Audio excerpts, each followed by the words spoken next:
If time feels like it's dragging, it's because you're not in flow. Because when you're in flow, you kind of forget that time even exists. And that's because you're in the present moment. And when you're in the present moment, time literally doesn't exist. Time doesn't exist anyway. The only place the past exists is in your mind and sometimes in your body in the form of trauma.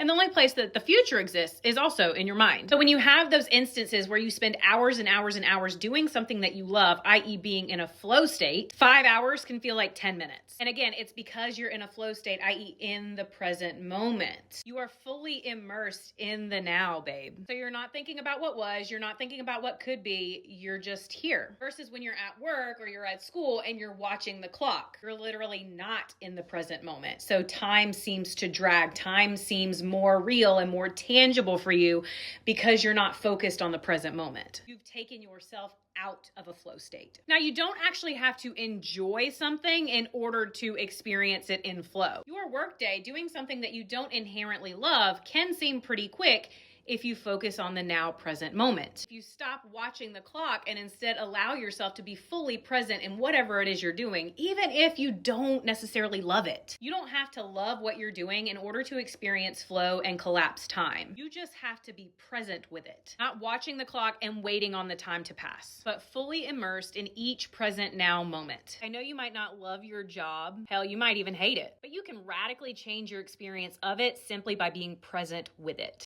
And by also changing the story that you're telling yourself about it. Let me know if you want a part 2 unpacking that. But for now, just know that collapsing time happens by focusing on the present moment. And it can happen anywhere, under any circumstance. It all comes down to where you place your focus and attention.